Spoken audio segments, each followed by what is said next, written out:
Kanchipuram Vakula silks నాణ్యత మా ప్రాధాన్యత. మదీనాగూడ, మియాపూర్, హైదరాబాద్ లో త్వరలో శుభారంభం.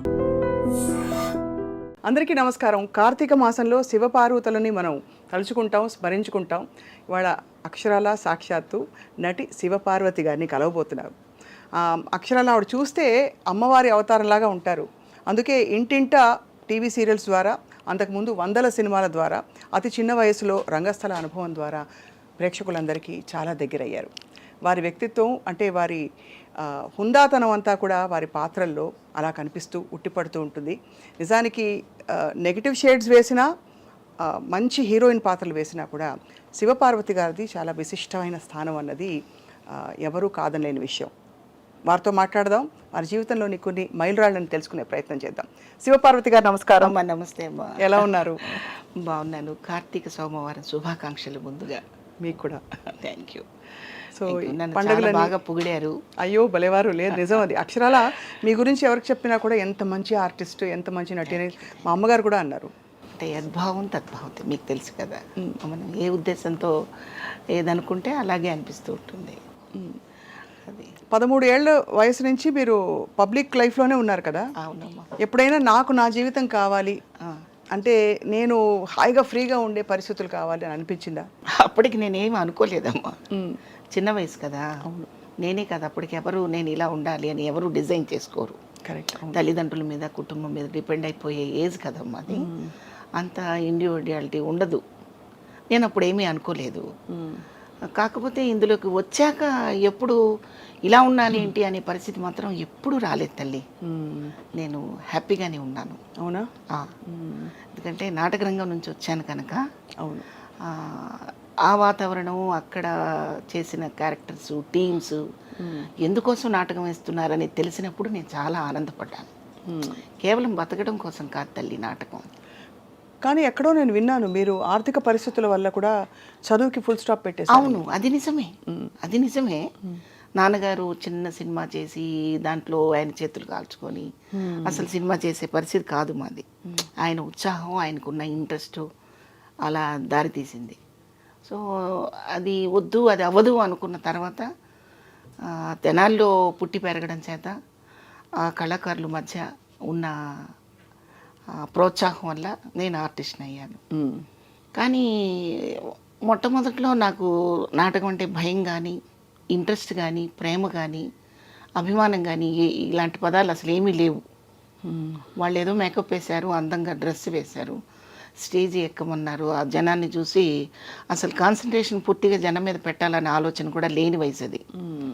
నన్ను ఎవరన్నా చూస్తున్నారా లేదని వెతుక్కునే రోజు అనమాట అది. చిన్న వయసులో ఆడపిల్లలు అలాగే ఉంటారు. అవును అవును నిజం. కానీ సిగ్గు బిడియం లేకుండా స్టేజ్ మీదకి వచ్చి అందరి ముందు ఒక డైలాగ్ చెప్పాలన్నా కూడా అది కూడా చాలా పెద్ద భయం కూడా ఉండేది కాదు. అదే చెప్తున్నాను నేను, భయం ఉండేది కాదు.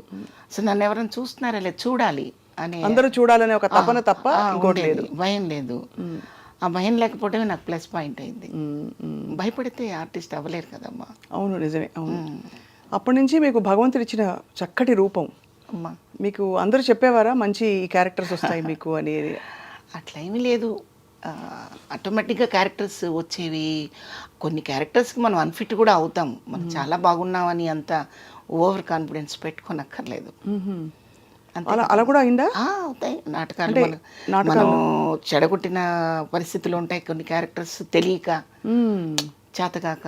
ఉదాహరణకి ఎలాంటి క్యారెక్టర్స్ మీరు చేయలేకపోయారు, లేకపోతే చేతకాకో లేకపోతే ఇంకో కారణం వల్ల మీకు తప్పిపోయాయని చెప్పచ్చు? తప్పిపోవడం అంటే కరెక్ట్గా చెప్పాలంటే, మాయాబజార్ నాకు సినిమా చూపించారు నాన్నగారు. నాకు చూపించి సావిత్రి గారి క్యారెక్టర్ ఎలా ఉందో, ఎలా చేశారు చూడు, అది నువ్వు నాటకంలో చేయాలి అన్నారు. నేను చేయనన్నాను. నేనే చేయనన్నాను. కారణం ఏంటంటే, ఆమెలాగా ఇంకొకరు చేయలేరు, ఆమెలాగా ఇంకొకరిని చూడలేరు. ఆ క్యారెక్టర్ అంతే అనమాట. 100కి 100% అనొచ్చో, 1000కి 1000% అనొచ్చో, ఏమనాలో నాకైతే తెలియదు. కానీ కొన్ని పాత్రలు వాళ్ళు చేశాక ఇంకొకళ్ళు చేయకూడదు. అవును. ఇమిటేషన్ చేసినా కూడా కరెక్ట్ కాదు, సాధ్యపడదు. అంటే అది రంగస్థలం మీద వేయించాలనా లేక నాటకం? అది అంటే బట్ అప్పుడు అభ్యంతరం ఎందుకు? అది సినిమా, ఇది రంగస్థలం కదా అయినా కూడా. చూసే ప్రేక్షకుడికి సావిత్రి గారు గుర్తొస్తారు. గుర్తొచ్చి మళ్ళీ ఆ కంపారిజన్ వస్తుంది. ఖచ్చితంగా కంపారిజన్ వస్తుంది. మీరు చూడండి, రామారావు గారు కృష్ణుడు వేశాక మనం ఎవరు ఎంతమంది వేసినా కూడా మనకి రామారావు గారే గుర్తుకొస్తారు. అవును కదమ్మా, అలా అనమాట.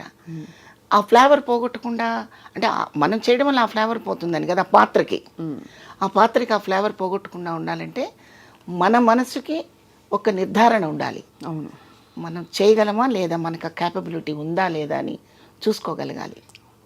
అది మీరు నాటకాలు వేయడానికి, ముఖ్యంగా పౌరాణిక నాటకాలు వేయాలంటే ఒక విధమైన భాష మీద చాలా పట్టు ఉండాలి. నేను పౌరాణికం కాదమ్మా, అసలు వేయలేదు ఒక్క పౌరాణికం. మరి దుర్యోధనుడిగా మీ వేషం చూసాను నేను. అది ఏంటంటే నాకు ఇష్టం. అంతేనా? అలా క్యారెక్టర్స్ డిఫరెంట్గా చెయ్యాలని. అది కూడా ఈ మధ్య జీ తెలుగు వాళ్ళు నాకు సరదాగా అవకాశం ఇచ్చారు. చిత్రం పళ్ళారే విచిత్రం సాంగ్ చేశామన్నమాట. అందుకోసం ఆ దుర్యోధనుడి గెటప్ వేసుకున్నాను. అయితే దీనికి అంకురార్పణ ఏంటంటే, చిన్నప్పుడు నా 16-17 సంవత్సరాల వయసులో చంద్రంగాడి పెళ్ళి అని ఒక నాటికి రాశారు ఒక అతను. ఆ చంద్రం క్యారెక్టర్ నేను చేశానన్నమాట. వాడు నూనూగు మీసాలతో ఉండి అమ్మాయిల్ని కవ్విస్తూ ఎవరైనా నేనంటే పడిపోవాల్సిందేరా అంటూ కుర్రాళ్ళందరూ కలిసి ఒక సందడి చేసే ఇన్సిడెంట్ నాటిక అనమాట. అది నేను వేశాను. సో అబ్బాయి క్యారెక్టర్ మీరు వేశాను. అబ్బాయి క్యారెక్టర్ వేసి నేనే అబ్బాయిని అనుకొని అమ్మాయి మీద చేయి వేస్తే సిగ్గుపడ్డ పిల్లలు కూడా ఉన్నారు. ఓహో, నిజమైన అబ్బాయి అనుకున్నారు. అంత న్యాచురల్గా నటించారు. చక్కగా ఎంత అందంగా ఉన్నాడని చెప్పి వాళ్ళ దగ్గరకు వచ్చి ఇలా పట్టుకుంటే, నేను ఇలా అంటే కొంటెగా ప్రవర్తిస్తున్నాడు ఆ కుర్రాడని కంప్లైంట్లు అప్పటికప్పుడు అన్నీ జరిగిపోయాయి. కంప్లైంట్లు కూడా వెళ్ళే. సో అదొక చిన్న సరదా అనమాట. ఆ సరదాతో అలా జరిగింది. ఆ తర్వాత నేను మగాడిగా పుట్టుంటే ఎంత బాగుండనే ఆలోచన కూడా ఒకసారి వచ్చింది. ఓ, అంటే మామూలుగా అమ్మాయిలుగా పుట్టాలని అందరూ కోరుకుంటారు. అందరూ కొంచెం అటెన్షన్ ఎక్కువ అవుతుంది, అవకాశాలు వస్తాయంటారు. కానీ అబ్బాయిగా ఎందుకు అనుకున్నారు మీరు? ఏమన్నా అంటే అప్పుడు అనుకోలేదు. ఈ ఒక 15 ఏళ్ల క్రితం అనుకున్నాను. అంటే సమాజంలో జరుగుతున్న విషయాలు కానివ్వండి, అయ్యో ఆడదాని పట్ల ఉన్న నిరాదరణ కానివ్వండి, ఎంత చదివినా ఎంత ఎదిగినా ఒదిగొదిగి ఉండే నైజం కానివ్వండి, ఇంకా వెనకబడే ఉన్నామా అన్న ఒక ఫీలింగ్ వచ్చినప్పుడు, నేను ఎందుకు మగాడిని పుట్టుంటే బాగుండు కదా, నేను ఎందుకు పుట్టలేదనే ఫీలింగ్ అలా వచ్చేదనమాట. మీకు ఎప్పుడైనా వ్యక్తిగతంగా అయ్యాయండి అలాంటి సంఘటనలు? అంటే ఇలా ఇంత తీవ్రమైన భావన రావడానికి మిమ్మల్ని ఇబ్బంది పెట్టడం, నిరాదరణ ఉంటాయమ్మా. ముఖ్యంగా అసలు మగాళ్ళని అనడం కంటే ఆడదానికి ఆడదే శత్రువు అంటే కరెక్ట్గా ఉంటుందేమో. మనం ఎప్పుడు ఏమనుకుంటాం, పురుషాధిక్యత, దానివల్లనే మనల్ని సరిగా గమనించటం లేదు, దానివల్లనే మనల్ని గుర్తించట్లేదు అనుకుంటాం కదా. దాంతోపాటు ఆడదాని ప్రభావం కూడా మన స్త్రీ జాతి పట్ల చాలా ఉంది, ఇప్పటికీ ఉంది. మనం ఎంత చదువుకున్నా, ఎంత ఎదిగినా, ఎంత ప్రపంచం చాలా చాలా విశాలమైంది అని మనం చెప్పుకున్నా, ఈ హృదయం మాత్రం ఎక్కడ విశాలంగా ఉండటంలో ఆడదానికి. ఒక పక్కన ఆడది ఎదుగుతున్నా, ఒక ఉన్నతమైన స్థితికి వచ్చినా అది సంకుచిత భావంతో చూసే స్థితిలో ఉన్నారు తప్ప అప్రిషియేట్ చేసే స్థితిలో లేరు. అయితే అందరూ అలాగే ఉంటారా అంటే కాదు, ఎక్కువ శాతం ఉన్నారు. అయితే మన ఆడవాళ్ళలో ఐఏఎస్ ఆఫీసర్లు చదివిన వాళ్ళు ఉన్నారు. అవును, మరి పెద్ద పెద్ద పోస్టులు చేసి రాజకీయంగా కానివ్వండి, ఏదైనా కానివ్వండి దూసుకుపోయి ముందుకెళ్ళిన వాళ్ళు, మంచి పేరు తెచ్చుకున్న వాళ్ళు. అందరూ ఆ రంగంలో ఉన్న వాళ్ళందరూ మంచి పేరు తెచ్చుకోరు కదా. మంచిగా గుర్తింపు పొందిన వాళ్ళు ఎంతోమంది ఉన్నారు, మీకు తెలిసే విషయం. అలా చూసుకుంటే సంతోషంగా అనిపిస్తూ ఉంటుంది. ఒక సగటు మనిషిగా, సామాన్య స్త్రీగా చూస్తే బాధ అనిపిస్తూ ఉంటుంది. అంటే జీవితంలో సక్సెస్లు ఫెయిల్యూర్స్ రెండూ ఉంటాయి కదా తల్లి.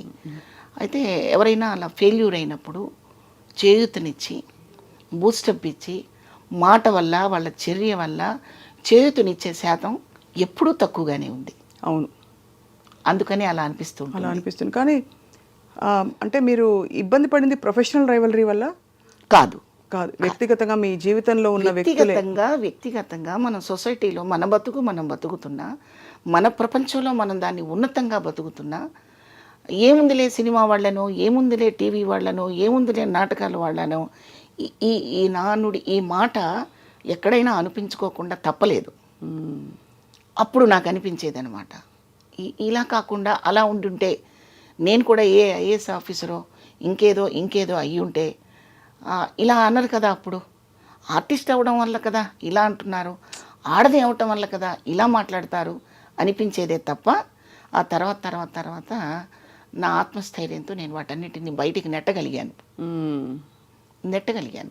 కానీ మీరు మీ సినిమా ప్రయాణం చూస్తే అమ్మా మామూలు ప్రయాణం కాదండి. మీకు 200 పైగా సినిమాలు అండ్ అలాగే టీవీ సీరియల్స్, ఇంకా ఒకటి కాదు, రంగస్థల అనుభవం అంతకుముందు, పెద్ద పెద్ద దిగ్గజాలతో నటించే అవకాశం, ఇవన్నీ పెట్టుకుని కూడా మీకు కూడా ఇబ్బందులు అయ్యాయంటే అర్థం కాదు చాలా మందికి. ఇబ్బందులు అంటే అమ్మా నేను అనేది పరిశ్రమ వల్ల కాదు, టోటల్గా మనం ఒక సొసైటీలో ఉంటాం కదమ్మా, ఎక్కడో ఒక చోట నివాసం ఉండాలా? అవును, ఉంటాం కదా. అవును, అక్కడ అది తెనాలి కావచ్చు, గుంటూరు కావచ్చు, హైదరాబాద్ కావచ్చు, ఇంకేదైనా కావచ్చు, హైదరాబాద్లో ఏదే ఒక ప్లేస్ కావచ్చు. ఒక మనిషి ఎదుగుదలని చూసి అప్రిషియేట్ చేసేదానికంటే క్రిటిసైజ్ చేసేవాళ్ళు ఆడవాళ్ళలో ఎక్కువ శాతం ఉన్నారు. కరెక్ట్. ఇది వద్దు అంటాను నేను.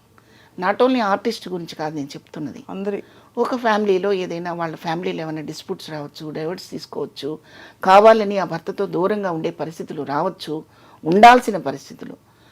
నిజంగా సమస్య తెలుసుకొని ప్రోత్సహించకుండా ఆ భర్తని వద్దనుకున్నా లేదా కొన్ని సమస్యల వల్ల పిల్లల్ని తన కష్టంతో బతికించుకుంటున్నా కూడా చిన్న చూపు చూసే పరిస్థితులు మనం ఎక్కువ చూస్తున్నాం.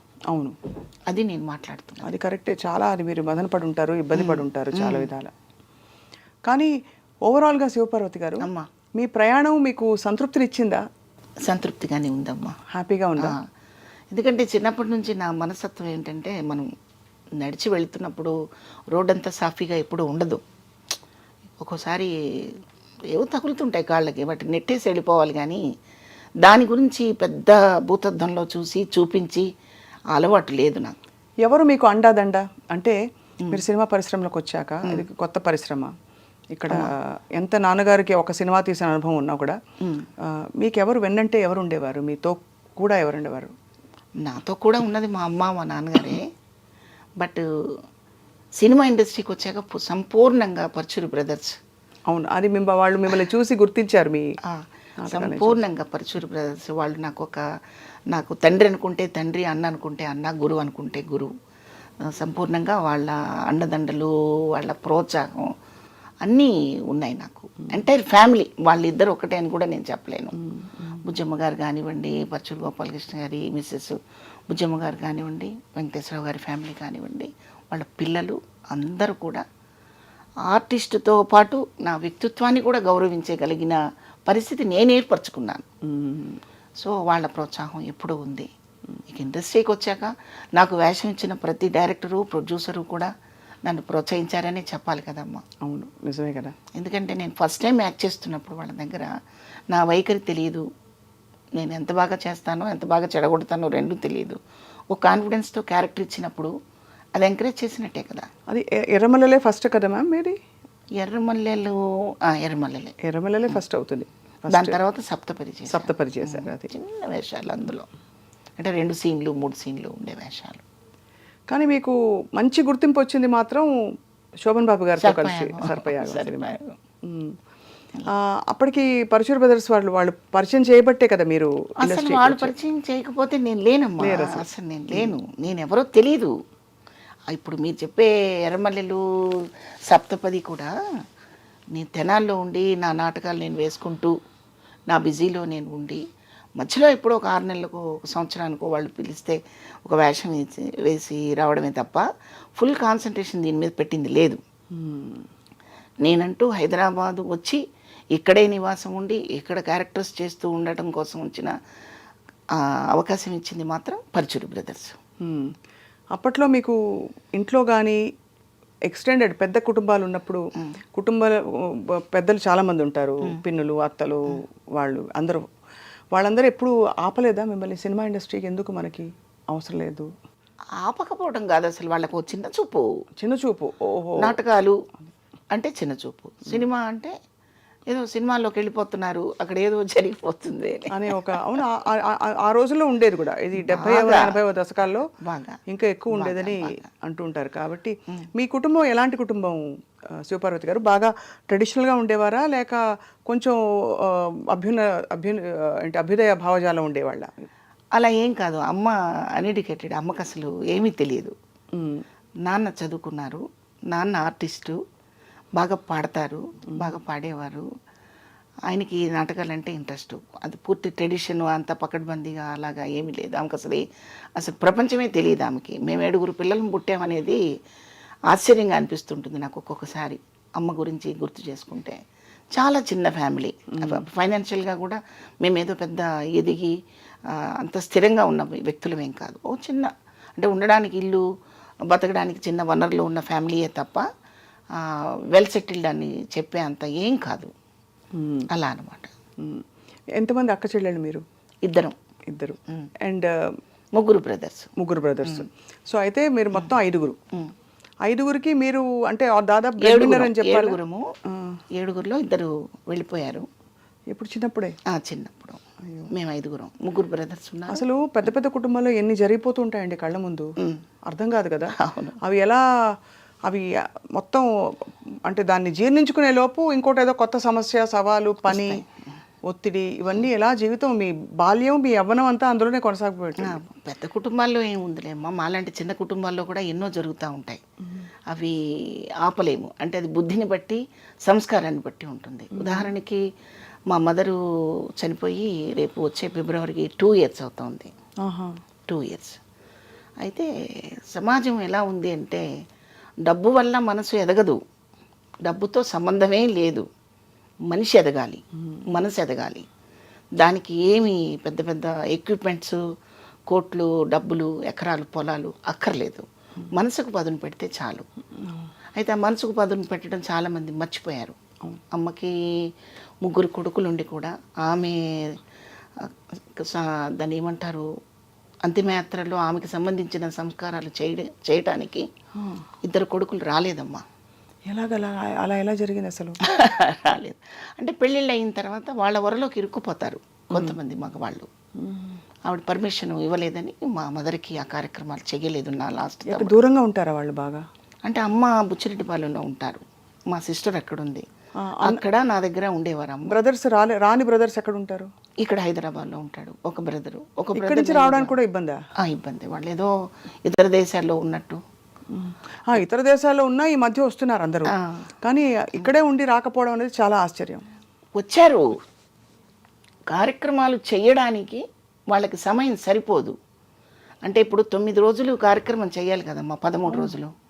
మనిషి చనిపోయిన దగ్గర నుంచి 13 రోజులు ఆ కార్యక్రమం కొడుకులు చేయాలి కదా.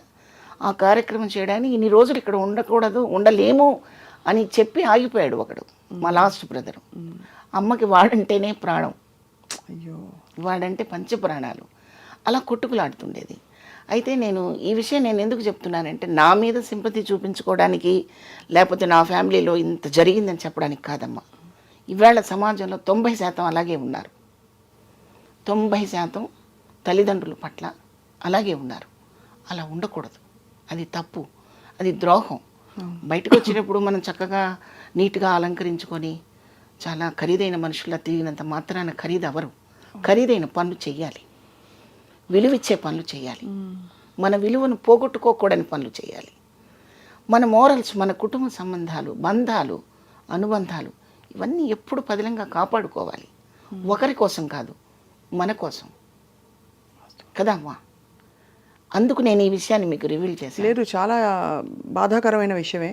ఒక సోదరిగా మీరు, అమ్మకి కూతురుగా, అలాగే ఈ అన్నలే కదా మీకు ఇద్దరికి తమ్ముళ్ళకి అక్కగా మీరు చాలా బాధపడి ఉంటారు. మరి దెబ్బలాడారా వాళ్ళతో? ఎందుకు రాలేదని? ఎందుకు చేయలేదు? అందరూ వచ్చారు. అదే ఎందుకు రాలేదంటే ఆ కార్యక్రమాలకి ఎందుకు ఉండలేకపోయారు? వాళ్ళకి టైం లేదు. ఇప్పుడైతే గబగబా చేసేసి వెళ్ళిపోతాం, కానీ ఓ 13 రోజులు ఇక్కడే కూర్చోవాలంటే కుదరదు. వాళ్ళు ఆవిడ పర్మిషన్ ఇవ్వాలి, వాడి మనసుకు ఒప్పుకోవాలి, వాడికి టైం కుదరాలి, అలా అన్నమాట. పాపం లాస్ట్ మినిట్ వరకు అమ్మ వాడి కోసం అలమటించింది, అది నాకు తెలుసు. ఇంకా నేనైతే ఇంకొక 5 నిమిషాల్లో మరి ఇది ఎవరితో చేయించాలి? పెద్ద కొడుకు చేయట్లేదు, చిన్న కొడుకు చేయట్లేదు, మధ్యలో ఇంకో తమ్ముడు ఉన్నాడు, రెండో తమ్ముడు, మా తమ్ముడు. వాడు కూడా కాదు అంటే వాడు ఒంగోలులో ఉంటాడు. మా బంధువులందరూ 200 మంది ఫ్యామిలీస్ ఒంగోలులో ఉన్నారు. ఒకవేళ వాడు కూడా కొంచెం కొద్దిగా అడుగు వెనక్కి వేస్తే హైదరాబాద్ తెచ్చుకొని జమున గారి కూతురులాగా నేను కూడా మా అమ్మకి అలా చేద్దాం అనుకున్నాను. అయితే అవకాశం నాకు ఇవ్వకుండా వాడు చేసేసుకున్నాడు. అదొకటి సంతోషం. అలా అనమాట. చాలా భారాన్ని మీరు చిన్నప్పటి నుంచి ఇలా చాలా విషయాలు మింగేసి ఉంటారు ఎక్కడికక్కడ మీరు. తప్పదమ్మా, జీవితంలో ఎప్పుడు వడ్డించిన విస్తరి కాదు జీవితం. విస్తరి సరిగా వేసుకోవాలి, దాంట్లో వడ్డించుకోవాల్సిన వస్తువులు కూడా జాగ్రత్తగా వడ్డించుకోవాలి. అన్నీ కలిపి కొప్పేసాం అనుకోండి మనకు ఆకలి వేయదు. జీవితం కూడా అంతే కదా తల్లి. అవును. అట్లాగే నేను చెప్పేది నా కష్టం గురించి నేను చెప్పట్లేదు సుమా. జనం బయట అంతా ఎలా ఉన్నారంటే 90% ఇదే పరిస్థితుల్లో ఇదే పంధాలో నడుస్తున్నారు. తల్లిదండ్రులు చనిపోయే పరిస్థితి తీసుకొచ్చేది వాళ్ళే, చనిపోయిన తర్వాత దుర్మార్గంగా చూసేది కూడా వాళ్ళే. అవును. అలా చేయొద్దని 2 చేతులెత్తి దండం పెట్టి మరీ చెప్తున్నాను. మనిషి జన్మకి సార్థకత మన ధర్మాలు మనం పాటించినప్పుడే. అవును. అవి పాటించకపోతే మనిషి అని చెప్పడానికి అర్హత ఎవరికీ ఉండదు. అందుకు నేను చెప్తున్నాను. ఎందుకంటే నేను కూడా ఒక అమ్మని, నానమ్మని. వేషాలు కూడా అన్నీ అమ్మ వేషాలు, నానమ్మ వేషాలు. ఒక తల్లి ఆర్ద్రత, ఒక తల్లి హృదయం పర్సనల్గా చవి చూసిన దాన్ని, పాత్రల ద్వారా మరింత వైడ్గా చూసిన దాన్ని. అందుకని చెప్తున్నాను. ఎవరైనా నా మాట ఎవరైనా ఒక్క మాటైనా అలా మనసుకు తాకితే నేను చాలా సంతోషపడతాను. చాలా గొప్ప మాట, అవసరమైన మాట చెప్పారు. అవునమ్మా. శివపార్వతి గారు, అయితే మీరు ఇండస్ట్రీకి వచ్చిన కొత్తల్లో ఇంకా వరుసగా మీకు వర్క్ ఉండేదా? ఆ టైంలో షూటింగ్లకి మీ వెంట ఎవరు ఉండేవారని, అంటే అమ్మ కానీ నాన్నగారు కానీ వచ్చే పరిస్థితుల్లో ఉన్నారా? నేను ఇండస్ట్రీకి వచ్చేప్పటికే నాన్నగారు లేరు.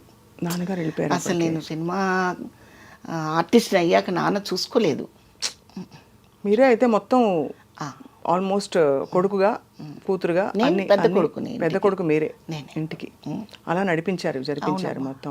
అప్పుడు భయం వేసేది కాదు శివపార్వతి గారు మీకు? భయం వేసేది కాదు. ఎందుకంటే ఇది ఒక పురుషాధిక్య సమాజం, ప్రపంచం. సినిమా ఇండస్ట్రీలో మరింతగా. అండ్ ఆడపిల్లలకి అందులో మీలాగా చాలా అందంగా అందంగా నువ్వేదో ప్రేమతో అన్నిసార్లు లేదు, ఇప్పటికే లక్షణంగా కళకళలాడుతున్నారు మీరు నానమ్మ అయ్యాక. అప్పుడు ఇంకా ఎంత బాగుండేవారో మీ సినిమా చూస్తే అఫ్కోర్స్ అర్థం అవుతుంది. కానీ అప్పుడప్పుడే లోకంలోకి అడుగు పెడుతున్న శివపార్వతి గారికి ఎలా ఉండేది? అమ్మో వీళ్ళతో ఎక్కువ మాట్లాడితే ఏమనుకుంటారా, ఎందుకు వీళ్ళు ఎందుకు ఇలా ఎక్కువ నాకేసి చూస్తున్నారు, భయాలు ఉంటాయి కదా? డెఫినెట్గా ఉంటాయమ్మా, తప్పకుండా ఉంటాయి. బట్ ఆ భయాలు నన్ను ఎప్పుడు భయపెట్టలేదు. నా భయమే అది. అవతల వాళ్ళని చూసి భయపడటం అనేది నా వంతు. కానీ వాళ్ళెవరూ నన్ను భయపడలేదు. వాళ్ళకి తెలుసమ్మా ఎవరి దగ్గర ఎలా ఉండాలో అని తెలిస్తేనే వాళ్ళంత పెద్ద పెద్ద ప్రొడ్యూసర్స్ అయ్యారు, లెజెండ్స్ అయ్యారు. అవును, పెద్ద సినిమాలు చేయగలిగారు. కొన్ని 100 మందికి 1000 మందికి ఉపాధి వాళ్ళే కాగలిగారు. కరెక్ట్. అవును. పనికిమాల విషయాల మీద మనసు పెట్టుంటే వాళ్ళంత పెద్దవాళ్ళు అవరమ్మా. అవును అని నా నమ్మకం. అది చాలామంది ఇది విశ్వసించరు, నమ్మరు. నా నోటితో నేను చెప్పే మాటని ఆవిడ అలాగే చెప్తుంది, ఇక్కడ ఏం ప్రాబ్లం లేదని అదే ఉట్టి మాటలు అనుకుంటారు. కాదమ్మా, నిజమైన మాటలు. నేను అవకాశం ఇస్తే మీరు వేరే టాపిక్ మాట్లాడతారు కదా అమ్మా. అంటే మీరంటే మీరు కాదు, ఎవరైనా ఎదుట ఉన్న వ్యక్తి అవకాశం మనం ఇచ్చినప్పుడు వేరే టాపిక్ మాట్లాడతారు. అవకాశం నేను ఇవ్వనంతకాలం మాట్లాడరనేది నా ఉద్దేశం. మీరు అర్థం చేసుకోండి. అర్థమైంది. అంటే మీరు జరిగిన విషయాలు, మనం వినే విషయాలు కూడా అవతల వాళ్ళు అవకాశం ఇవ్వబట్టే చాలా విషయాలు జరుగుతాయి అంటున్నారు, అంతే కదా? ఆ అవకాశం వాళ్ళు మంచి వాళ్ళు చెడ్డవాళ్ళు కాదని నేను అంటలా. అది కాదు, సమాజంలో ప్రతి మనిషిలో మంచి చెడు రెండూ ఉంటాయి. అవును. ఇప్పుడు ఒక పర్స్ పడిపోయింది అనుకోండి రోడ్డు మీద, ఫస్ట్ మనం పర్స్ ఇస్తాం. అవును. అందులో వాల్యుబుల్స్ చాలా ఉంటాయి, ఏటీఎం కార్డులు, డబ్బులు అన్నీ ఉంటాయి. సంస్కారవంతుడు ఏం చేస్తాడు, వీడి నెంబర్ ఏమన్నా ఉందా అని చూసి, బాబు ఈ పర్స్ పోయింది బాబు, ఈ నెంబర్ ఈ పర్స్ మీదే అని చెప్తాడు. కాకపోతే వేరే మనిషి అనుకోండి, ఆ నెంబర్ మాత్రం తీసి తొంగలో తొక్కేసి మిగతావన్నీ తీసి జేబులు వేసుకుంటాడు.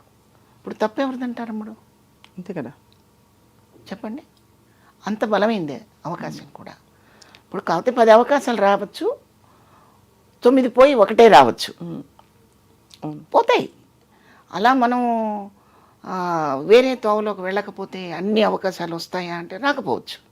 ఓర్పు ఉండాలి మనకి, ఓర్పు ఉండాలి. బహుశా మీరు అన్నట్టు అదే మన మీద మనకు నమ్మకం ఉండాలి. నమ్మకం ఉండాలి. ఎందుకంటే మీరు సప్తపది, ఎర్రమల్లెలు అవన్నీ పాత్రలు వేశాక కూడా మీరు అన్ని 200 సినిమాల ప్రయాణం మీరు కొనసాగింది. అంటే ఖచ్చితంగా మీ మీద మీ రంగస్థల అనుభవంతో పాటు మీకుండే ఆత్మస్థైర్యం కూడా చాలా కలిసి వచ్చింది కదండి. అందులో పరుచూరి బ్రదర్స్ మీకు అవునమ్మా, చాలా వాళ్ళు చాలా సపోర్ట్ అమ్మా, చాలా సపోర్ట్ చేసేవారు. అంటే వాళ్ళు డైరెక్ట్గా సినిమాలో పాత్రలు ఆఫర్ చేశారా మీకు? ఎలాగా? సప్తపది సర్పయాగం సర్పయాగం అప్పుడు ఆయనే డైరెక్టర్ గారు అమ్మా, గోపాలకృష్ణ గారి డైరెక్షన్ దానికి. రామానాయుడు గారు, సురేష్ ప్రొడక్షన్స్. కొంచెం నాయుడు గారే భయపడ్డారు, కొత్త వాళ్ళు గోపాలకృష్ణ గారు ఏం చేస్తారంటే, లేదండి మనం అవకాశం ఇస్తేనే కదా వాళ్ళు పాత వాళ్ళు అవుతారు అని చెప్పి ఒప్పించి అవకాశం ఇచ్చింది మాత్రం పరచూరి బ్రదర్స్ ఇద్దరు కూడా.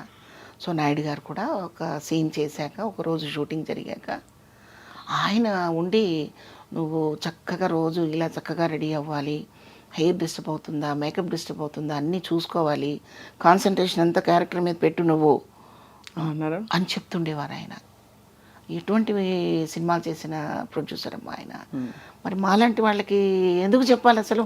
బెదిరించవచ్చు కదా, అది నేను అన్నది ఇందాక.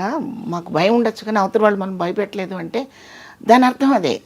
రామానాయుడు గారు ఏంటి ఇలాంటి వాళ్ళని పట్టుకొచ్చారని ఒక మాట అంటే ఫేడ్ అవుట్ అయిపోతాం, ఎప్పుడూ అనలేదు.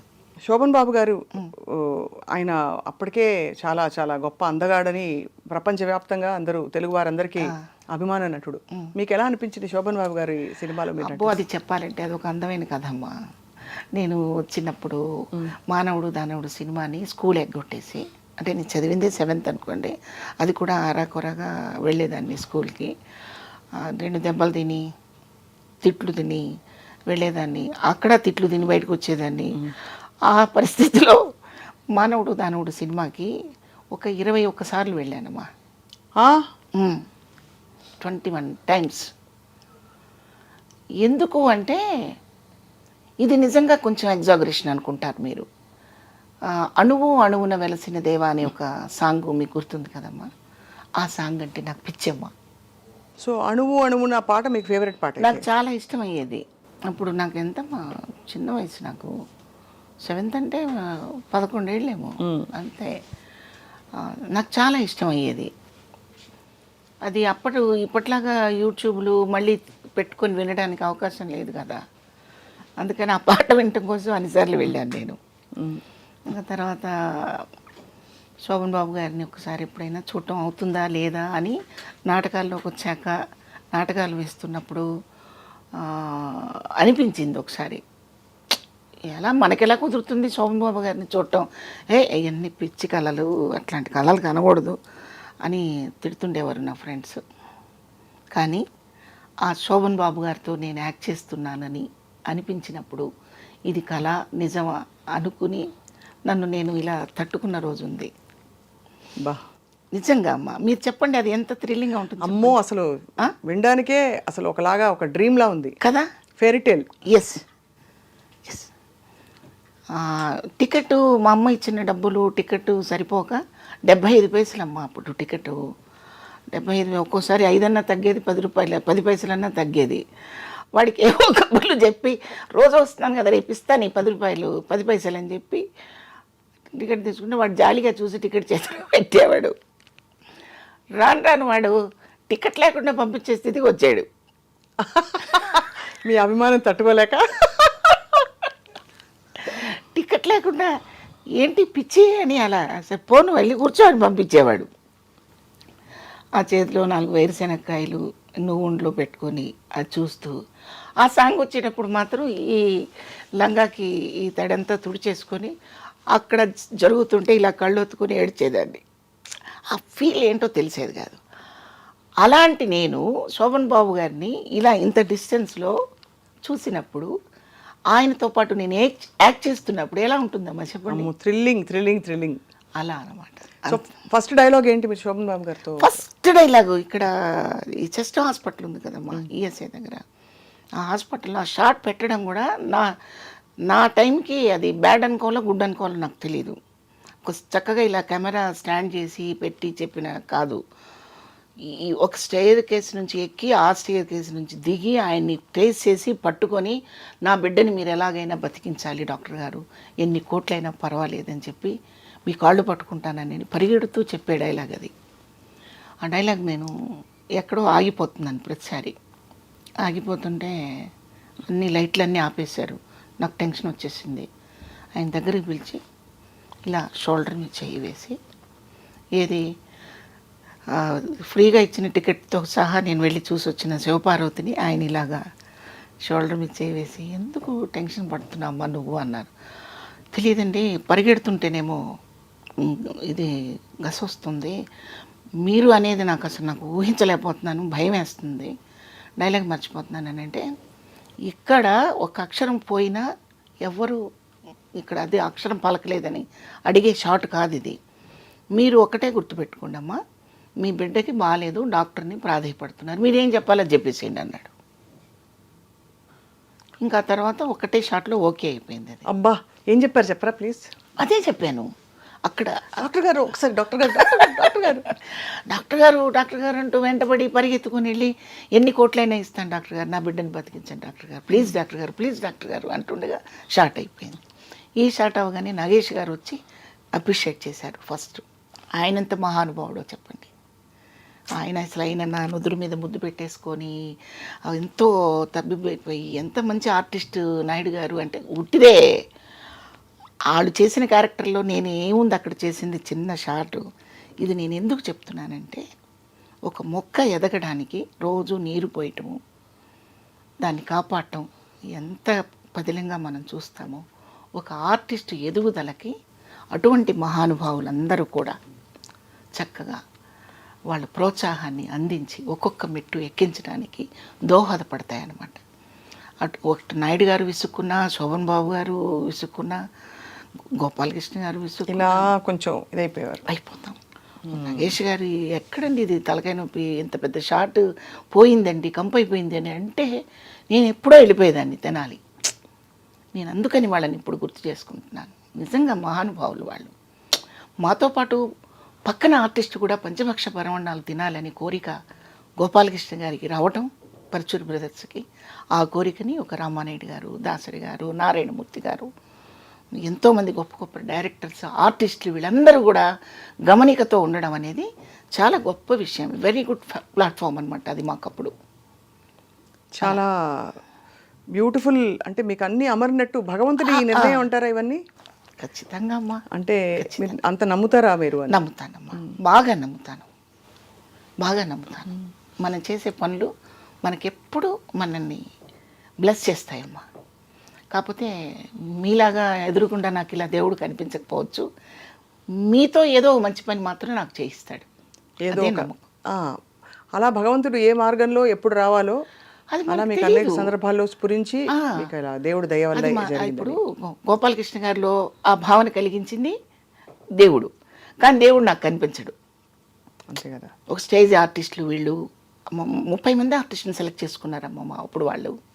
వీళ్ళందరూ తెలంగాణ శకుంతల, నేను, రఘునాథ్ రెడ్డి, జయప్రకాష్ రెడ్డి, చింతన్ దేవనాథ్ గారు అని ఇంకొక ఆర్టిస్ట్ ఉన్నారు. కొంతమంది బయటకు రాలేకపోయారు, కొంతమంది అదృష్టవశాత్తు చేసుకున్నారు. నేను ఈ రోజుకి మీ కంటికి కనపడుతున్నానంటే నిజంగా వాళ్ళు ఇచ్చిన బ్లెస్సింగ్స్ ఎంత గొప్పవి అనేది నేను ఇక్కడ చెప్పాలి. అట్లా. కానీ అంత చక్కగా అంత అందంగా ఉండే శివపార్వతి గారు ఎక్కువ హీరోయిన్ పాత్రల నుంచి తొందరగా అమ్మ క్యారెక్టర్స్కి వెళ్ళిపోయారనే క్వశ్చన్ మిమ్మల్ని చాలామంది అడుగుంటారు. మీరు అంత అందం అంటుంటే డౌట్ వస్తుందిరా నాకు. ఎందుకంటే ఆ రోజుల్లో కావాల్సిన దేవిక గారిలా ఉంటారు మీరు అని చాలామంది చెప్పుంటారు మీకు. గురుగారే చెప్పారు, గోపాలకృష్ణ గారి మిస్సెస్ ఇంట్లో వాళ్ళందరూ అలా అనుకుని నన్ను సెలెక్ట్ చేశారు. అంటే అప్పట్లో తెలుగు అమ్మాయి, చక్కగా పొందిగ్గా ఉండే అమ్మాయి అంటే ఆ లక్షణాలన్నీ మీలో ఉన్నాయి. ఎందువల్ల అమ్మ క్యారెక్టర్స్కి వెళ్ళిపోయారు? తర్వాత క్యారెక్టర్స్ రోల్స్ ఎందుకు వచ్చాయి మీకు హీరోయిన్ క్యారెక్టర్స్ తర్వాత? ఆ రోల్స్ అంటే నాకు పరచూరు గోపాలకృష్ణ గారు నాకు ఫస్ట్ డేనే నాకు బ్రెయిన్ వాష్ చేశారు. నువ్వు ఇష్టంగా చేస్తున్నావు ఈ క్యారెక్టర్ అని ఓ రోజు కోపడ్డారు. అంటే నేను హీరోయిన్గా చేశాను కదా గురువు గారు అని ఒకరోజు నసగడం జరిగింది సెట్లో. చాలా పొరపాటు పడుతున్నావు నువ్వు, ఒకసారి మదర్ క్యారెక్టర్ వేస్తే నువ్వు ఉన్నంత వరకు వేయచ్చు వేషాలు, హీరోయిన్ అంటే కొంతకాలం చేసి తర్వాత ఫేడ్ అవుట్ అయిపోతావు ఆ తర్వాత రీఎంట్రీలు గోళ గందరగోళం ఉంటాయి. ఏది ఒక స్టాండర్డ్ వచ్చిన హీరోయిన్ అయితే మళ్ళీ ఆ స్టాండర్డ్ రాకుండా 2 సినిమాలు చేసి పక్కెళ్ళిపోయావు అనుకో, ఎవరు పట్టించుకోరు. కాబట్టి ఈ రూట్ బెటర్ అని చెప్పారు. ఇది బెటరు, నువ్వు చక్కగా వేయి. నీకు ఇప్పుడు 29-30 సంవత్సరాలు, అంటే ఇప్పుడు ఈ పరిస్థితికి నేను వచ్చి 30 years అయిపోతుందమ్మా. అంటే 30 years బ్యాక్ సంగతి నేను చెప్తున్నాను. సో నీకు ఎంత స్పాన్ ఉంది, చక్కగా చేసుకోవచ్చు అని చెప్పినప్పుడు నాకు నిజమే అనిపించింది. నేను ఆ నాటిక పరుచూరి రఘుబాబు స్మారక కళా పరిషత్కి నేను అప్లై చేసిన నాటికి కూడా ఒక retired school master wife character ఇది నా క్యారెక్టరు. పిల్లలు మోసం చేసి తల్లిదండ్రుల్ని చీట్ చేసిన పాత్రలు మావి నేను చేసిన నాటికలో. సో ఆ క్యారెక్టర్ కోసం తల్లి ఇలా ఉండాలి, ఈ చీర కట్టుకోవాలి, ఇట్లాగే నడవాలి, ఇంతే మాట్లాడాలి, ఇంతే సౌండ్లో మాట్లాడాలి అని గిరిగీసుకొని ఆ క్యారెక్టర్ని తయారు చేసుకోవడం జరిగిందనమాట. సో ఆ క్యారెక్టర్ ఆయనకు బాగా నచ్చింది, గోపాలకృష్ణ గారికి. సో అలా రూట్ పడింది. అదృష్టవశాత్తు నా క్యారెక్టర్లు కూడా అవే వచ్చాయి. కాకపోతే విలను కాంట్రాస్ట్ క్యారెక్టర్స్ అవి కూడా నేను చేశాను.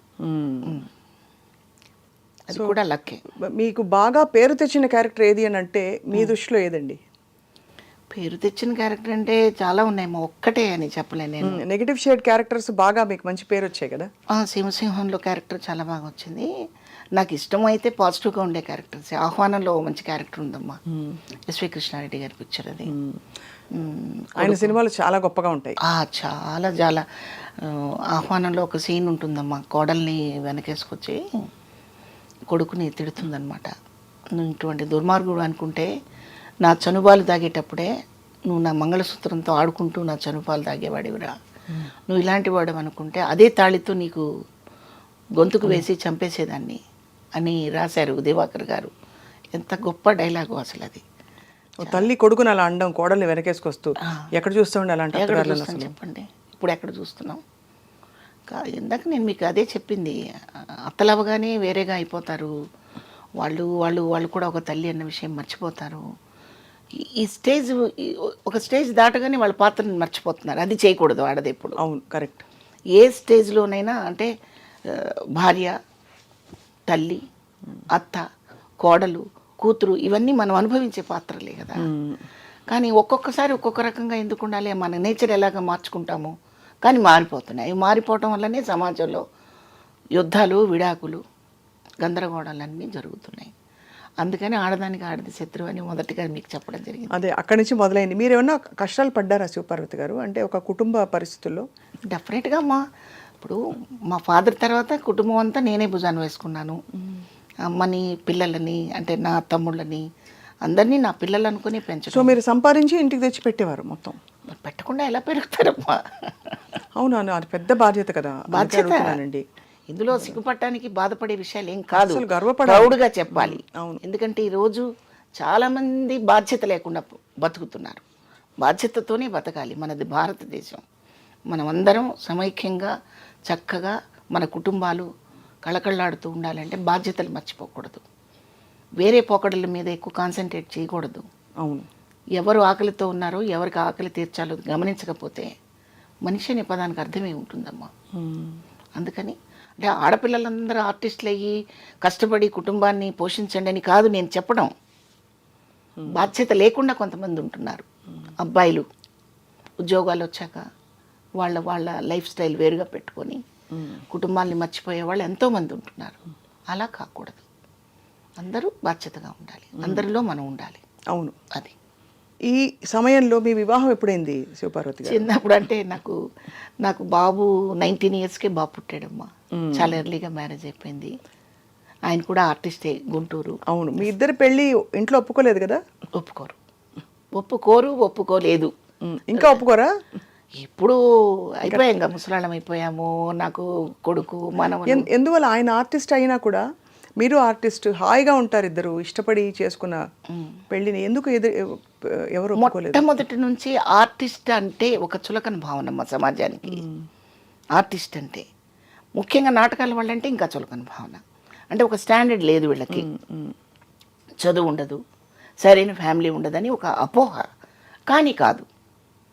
ఇప్పుడు బుర్రా సుబ్రహ్మణ్య శాస్త్రి గారు ఉన్నారమ్మా, తెనాలి సాయిమాధవ్ గారు నాన్నగారు, మీకు తెలుసు. అయితే ఆడవేషాలు ఆడవాళ్లే వేయని రోజుల్లో ఆయన ఆడవేషాలు వేసిన రోజులు అవి. అవును. అప్పట్లో ఆడవేషాలు ఆడవాళ్ళు వేసేవాళ్ళు కాదు. అవును. కొంచెం రిస్ట్రిక్షన్స్ పెట్టుకుని ఉన్నారు. ఆ రోజుల్లో కుటుంబంలో నుంచి ఒక ఆర్టిస్ట్ వచ్చింది అంటే వాళ్ళు వింతగా చూసేవాళ్ళు. ఈ వింత పాత్రను తీసుకెళ్ళి ఫ్యామిలీలో ఇన్సర్ట్ చేయడానికి ఒప్పుకునేవాళ్ళు కాదు. అంటే ఆ రోజుల్లో ఇంటి పని చేయాలి, వంట పని చేయాలి, బట్టలు ఉతకాలి, పక్కగా గృహిణి పనులన్నీ చేయాలి. కానీ ఇలా అందంగా రెడీ అయిపోయి ఎక్కడికో ప్రదర్శన ఇవ్వడానికి వెళ్ళటం ఏంటి అనేది ఒక పాయింట్ అది. అవును. అయితే ప్రాబ్లం మా వాళ్ళ దగ్గర కూడా ఉంది, మా ఆర్టిస్టుల దగ్గర కూడా. బహుపాత్ర అనేది చెయ్యాలి ఆర్టిస్ట్. ఈ విషయాన్ని మనకి మా అందరికీ బాస్ వాణిశ్రీ గారు ఎప్పుడో ఒకసారి చెప్పారు ఒక ఇంటర్వ్యూలో. ఆర్టిస్టు కెమెరా ముందు మాత్రమే ఆర్టిస్టు, ఇంటికి వస్తే తల్లి పాత్ర, భార్య పాత్ర ఇవన్నీ చెయ్యాలి కదా. అవును. చేస్తే ఫ్యామిలీ మిగులుతుంది.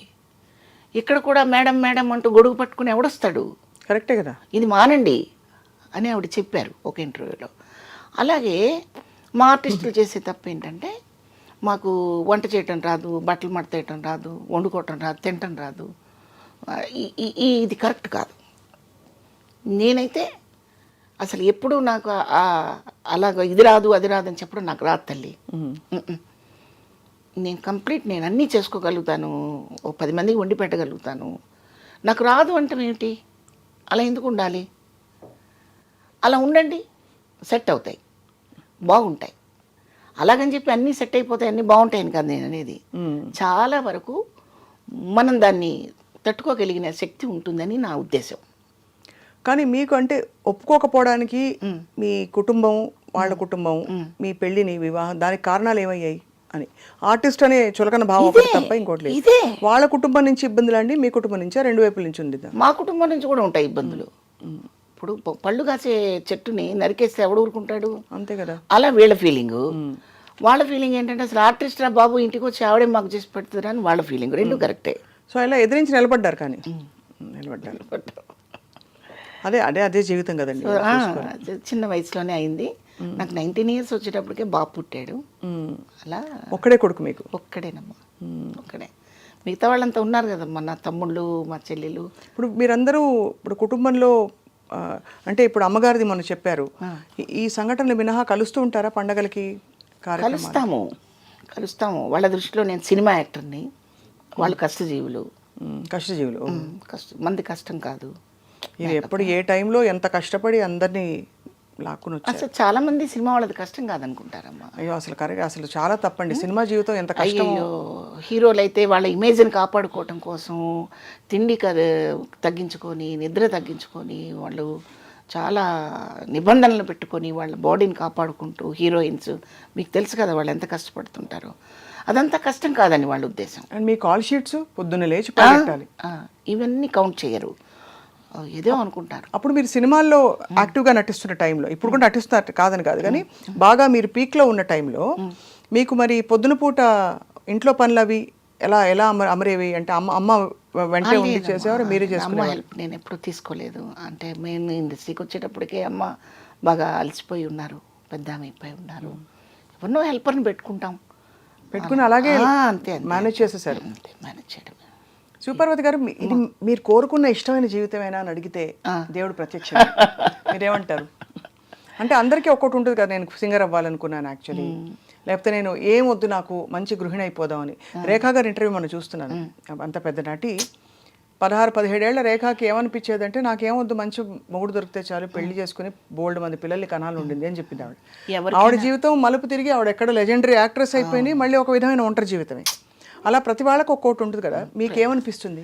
డెఫినెట్గా ప్రతి వాళ్ళకి అదే భావన ఉంటుందమ్మా.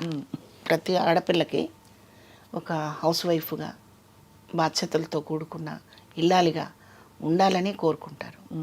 అంతేగాని రోజు మేకప్ వేసుకుని పొద్దున్నే పరిగెత్తాలని ఎవరు అనుకోరు. రోజు కష్టం కదండి పొద్దున్నే లేచి. ఎందుకు కష్టం కాదమ్మా, చాలా కష్టం. కానీ ఈ కష్టాన్ని ఫ్యామిలీ మెంబర్స్ గుర్తించకపోవడం దురదృష్టం, చాలా దురదృష్టం. అది దురదృష్టం.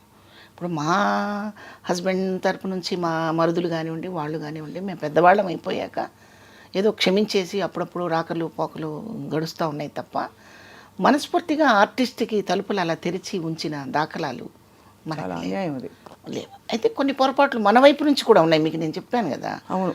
మన వైపు నుంచి కూడా కొన్ని నిబంధనలు, కొన్ని పద్ధతులు పాటించకుండా ఉండడం మాత్రం జరుగుతూ ఉంది. అందరూ అలా ఉండరు, అందరినీ అలా అనుకోక్కర్లేదు. అవును. మనకి చాలామంది ఉన్నారు అలాగా. మనకి అంజలీదేవి గారు, వాళ్ళందరినీ తీసుకోండి, భానుమతి గారు, వాణిశ్రీ గారు, వాళ్ళ లైఫ్లో వాళ్ళ ఫ్యామిలీలు, పిల్లలు, సంసారాలు లేవా వాళ్ళకి? చెప్పండి. ఉన్నారు. ఎక్కడో కొన్ని జరిగిన పొరపాట్లను తీసుకొచ్చి చెడునైతే బాగా స్ప్రెడ్ చేసి మాట్లాడతాం, కానీ మంచిని మాట్లాడరు కదా. అవును, అది నిజం మీరు అన్నది. మంచిని గుర్తుపెట్టుకుంటే ఇక్కడ ఎవరెవరు ఉన్నారు, ఇక్కడ ఆర్టిస్టులు, ఈ సినిమా అనే ఇండస్ట్రీలో ఎంతమంది లెజెండ్స్ ఉన్నారు. ఒక భానుమతి గారు, ఒక కన్నాంబ గారు, సూర్యకాంతం గారు, సావిత్రి గారు, వాణిశ్రీ గారు, వాళ్ళందరూ ఇక్కడ ఎటువంటి పిల్లర్స్ నాటి వెళ్ళారు. మన హీరోలు రామారావు గారు, నాగేశ్వరరావు గారు, క్యారెక్టర్ ఆర్టిస్టులుగా వచ్చేసరికి ఎస్వి రంగారావు గారు, గుమ్మడి గారు, ఇటువంటి లెజెండ్స్ ఉన్న ఈ ఇండస్ట్రీలో నీటమ్మా నేను అసలు ఒక చిన్న ఇసుక రేణువు లాంటి దాన్ని. అంతే, ఇది నిజం. మరి ఈ నిజాన్ని మనం మర్చిపోయి ఏదో వంకరగా మాట్లాడుకోవటం, ఏదో ఒక్కరగా సృష్టించేసి చెప్పుకోవడం అది సబబు కాదు. దీన్ని విలువగానే వాడుకోవాలి. తిన్న ఇంటి వాసాలు లెక్క పెట్టడం అనేది చేయకూడదు తల్లి. మనకి జన్మనిచ్చిన తల్లి ఎంత విలువైనదో మన ప్రొఫెషన్లో ఒక కళాకారుడుగా ఈ లైఫ్ ఇచ్చినప్పుడు మనం కళామ తల్లి అంటాం. కళామ తల్లే. మరి ఎవరి ప్రొఫెషన్ వాళ్ళకి గొప్ప కదా. గొప్ప, డెఫినెట్గా మీకు అన్నం పెట్టి మిమ్మల్ని మీ వ్యక్తిత్వాన్ని, మీ ప్రతిభని బయటికి తీసుకొచ్చిన ఇండస్ట్రీ. అయితే నేను నిక్కచ్చిగా చెప్పేది ఏంటంటే, ఈ ఫీల్డ్లోకి వచ్చాను, నేను ఇలా బాధపడుతున్నానని నేను ఎప్పుడు అనుకోలేదమ్మా. దైవ సాక్షిగా నేను అనుకోలేదు. ఎందుకంటే నేను ఈరోజు మీ ముందు కూర్చొని మాట్లాడటానికి ఏంటమ్మా, నేను ఏమన్నా అమెరికా ప్రెసిడెంట్నా, లేకపోతే ఏమన్నా భారతదేశాన్ని ఉద్ధరించిందాన్ని? ఏమీ కాదు. నా కళారంగంలో నేను చేసిన కొద్దిపాటి స్పాన్లో నా పాత్రల ద్వారా మీకు తెలిసి మీ ఛానల్కి పిలిచి నా గురించి కొన్ని మాటలు మీరు తెలుసుకోవడానికి పిలిచారు. నేను ఆర్టిస్ట్ కాదు, మీరు ఎందుకు పిలుస్తారమ్మా? అసలు మీకేం అవసరం చెప్పండి? నాకేం అవసరం? అసలు నేనేం తెలుసుకుంటే చెప్తాను మీ దగ్గర. కాబట్టి ఆర్టిస్టు అవ్వడం వల్ల నష్టపోయామని రెండూ వాడనక్కర్లేదు. చాలా విషయాలు తెలుసుకున్నామని చెప్పాలి. నేను ఒక్కదాన్ని అయితే నా పాత్రే నేను తెలుసుకుంటూ ఉండేదాన్ని, ఇంకా తెలియకుండా కూడా ఏడుస్తూ ఉండేదాన్నేమో. కానీ ఒక 100 పాత్రలు చేయటం వల్ల ఎవరి దగ్గర ఎలా ప్రవర్తించాలి, ఎవరితో ఎంతవరకు మాట్లాడాలి, ఆ పాత్ర స్పాన్ ఎంతవరకు ఉంటుంది, అవసరమైతే అవతల వాళ్ళకి మనం ఏమైనా చెప్పగలిగిన స్టామినా ఉంటే చెయ్యొచ్చు కదా, ఇవన్నీ నేర్చుకునేది పాత్రల ద్వారానే.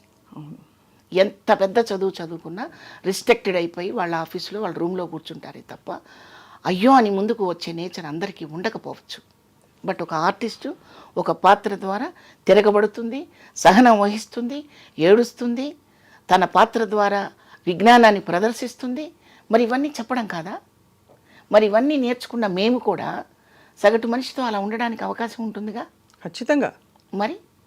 మరి ఇన్ని తెలుసుకున్నప్పుడు మేము చాలా నష్టపోయానండి, నేనేదో అవుదాం అనుకున్నానండి. ఎందుకు అవుదాం అనుకున్నావు? ఏమవుదాం అనుకున్నావు? నా ఫీలింగ్ మాత్రం అదేనమ్మా. ఖచ్చితంగా. ఐ థింక్ మనం మామూలుగా పుట్టుటయు నిజము, పోవుటయు నిజము, నట్టునడి మీ పని నాటకము, అన్నమాచార్య కీర్తన.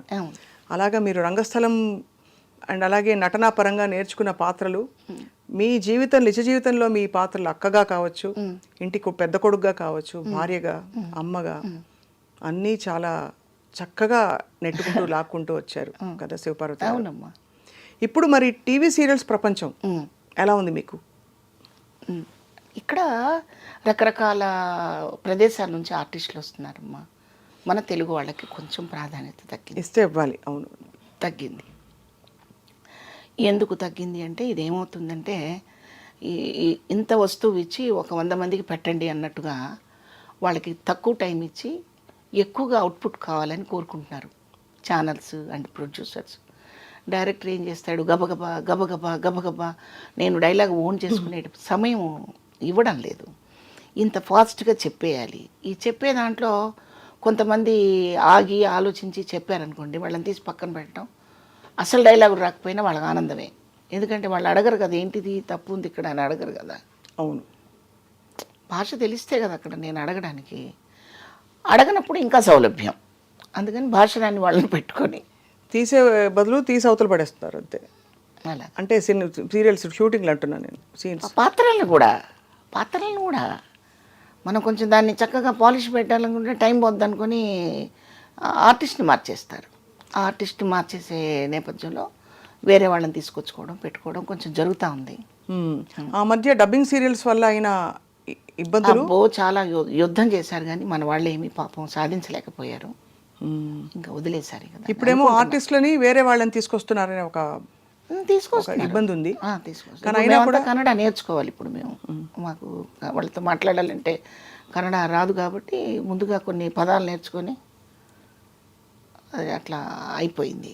అది నేను తప్పు అనడం లేదు, మంచి ఆర్టిస్టులు ఉన్నారు కన్నడ నుంచి, చాలా మంచి హీరోయిన్స్ ఉన్నారు, హీరోలు ఉన్నారు, అందరూ ఉన్నారు. ఇక్కడ వాళ్ళని కూడా కలుపుకుంటే అభ్యంతరం లేదు. మీరు పాలు తోడేయాలంటే పెరుగు కావాల్సిందే, అచ్చంగా పాలు అలాగే పెట్టారు ఉంటే ఇరిగిపోతాయి కదా. అవును, కనీసం తోడన్నా వేయాలి కదా అందులో. అట్లా ఆర్టిస్టులని ఇక్కడ వాళ్ళని కూడా కొంచెం వాడితే ఖచ్చితంగా వాడాలి. బాగుంటుంది. ఇక్కడ ఏం తక్కువ టాలెంట్, అసలు ఎంతమంది గొప్ప గొప్ప ఆర్టిస్టులు ఉన్నారు, మంచి ఆర్టిస్టులు ఉన్నారు, చాలా మంచి ఆర్టిస్టులు ఉన్నారు. టైమింగ్స్ కొంచెం పాటించలేకపోవడం, మా ఏజ్ లాంటి మా లాంటి వాళ్ళు, అది వాళ్ళకి కొంచెం ఇబ్బందిగా ఉండడం చేత ఇలా జరుగుతున్నాయని నేను అనుకుంటున్నా. మీ బెస్ట్ ఫ్రెండ్ ఎవరు? శివపార్వతి గారు, శకుంతల గారా? అప్పుడు ఒకప్పుడు కాదమ్మా. ఎవరు మీకు బాగా సన్నిహితులు ఇండస్ట్రీలో? సన్నిహితులుగా అట్లా గబుక్కున చెప్పలేను, ఎందుకంటే నాకంటే పెద్దవాళ్ళు, వాళ్ళు నా ఫ్రెండ్స్ అంటాను వీల్లేదు. ఎక్కువగా అన్నపూర్ణ గారితో మాట్లాడుతుంటాను, రమాప్రభు గారితో మాట్లాడుతుంటాను, ఎప్పుడో ఒకసారి వాణిశ్రీ గారితో మాట్లాడతాను. ఆవిడ ఒక మహాఘని, విజ్ఞాన ఘని.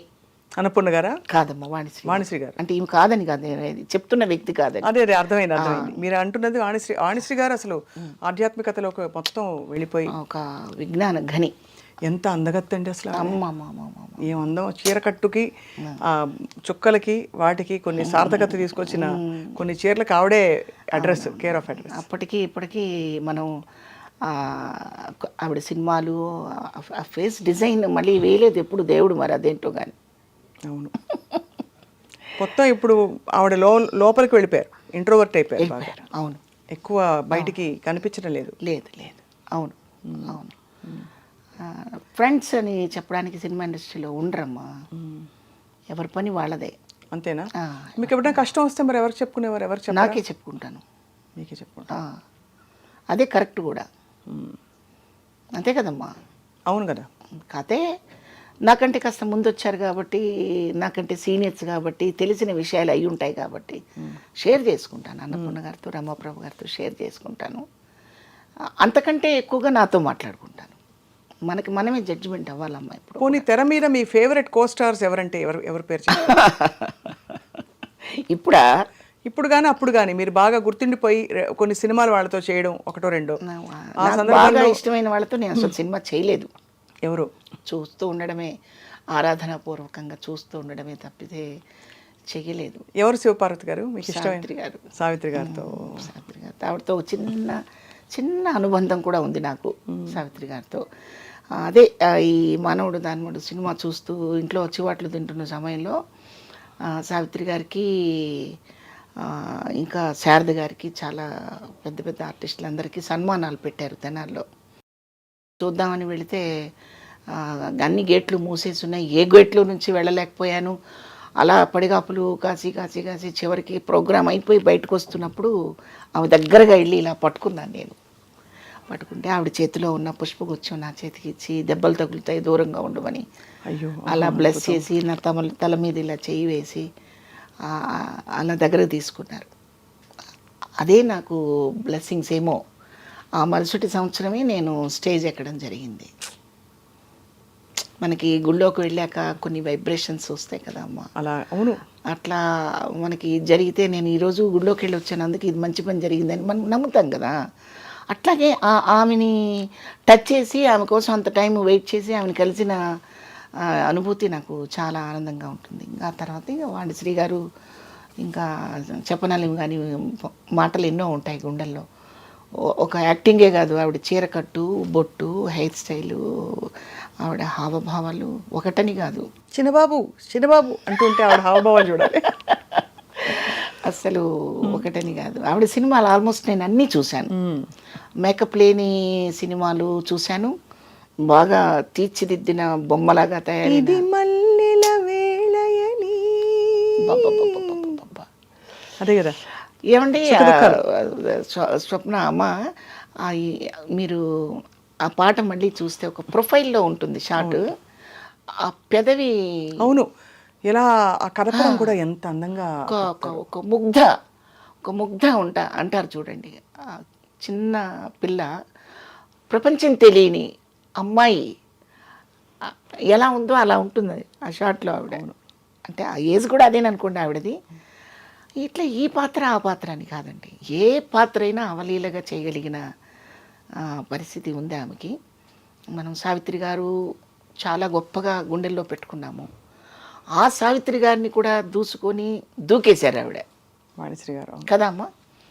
వాణిశ్రీ గారు వేసినంత వెరైటీ ఆఫ్ క్యారెక్టర్స్ అసలు వండర్ఫుల్ అనమాట. అసలు ఆవిడ ఐ మేకప్ కానివ్వండి, ఐబ్రోస్ కానివ్వండి, ఆవిడ ప్రజెంట్ చేసే విధానం కానివ్వండి, చాలా ఎక్సలెంట్గా ఉంటాయి.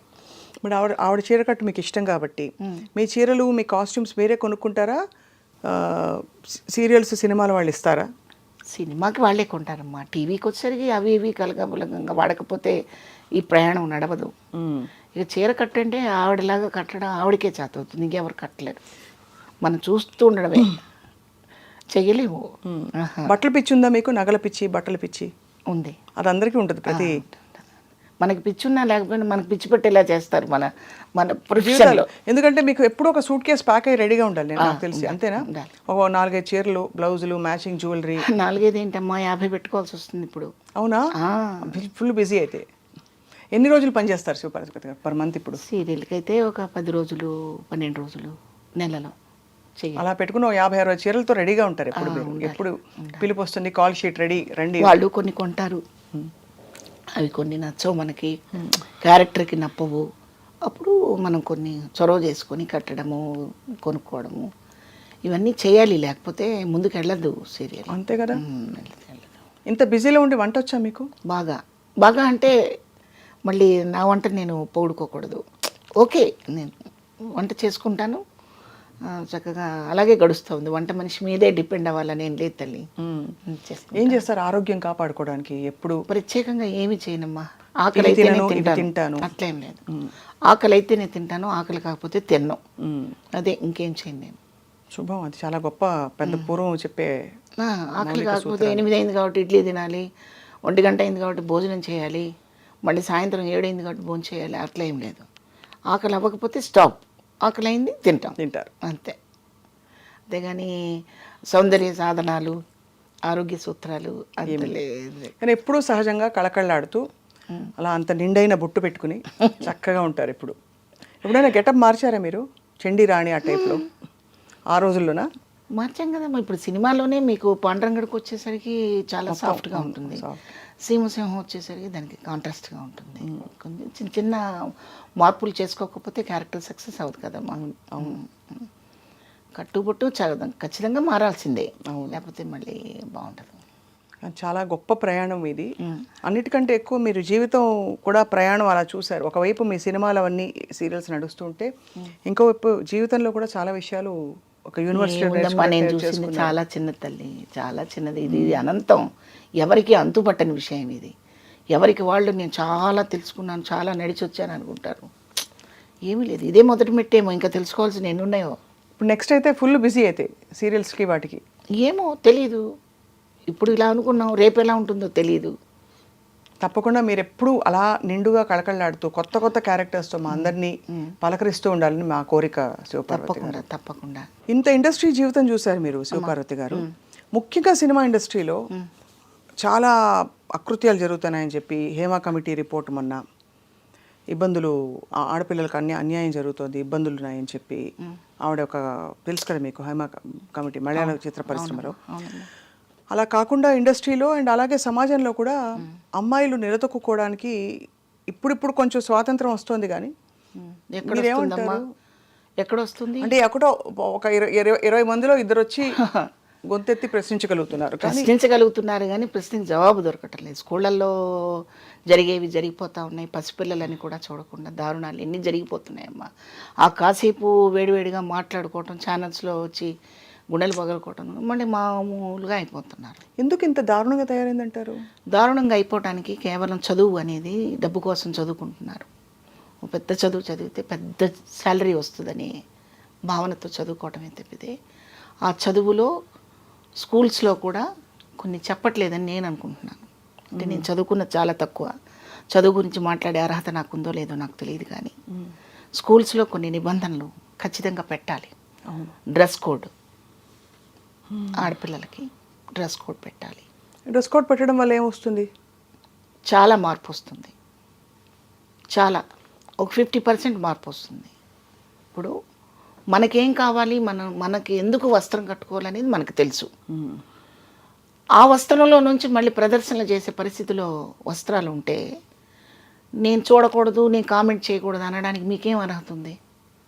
అంటే ఆడపిల్లలే డ్రెస్ కోడ్ సరిగ్గా వేసుకోవాలంటారు. వేసుకోవాలి.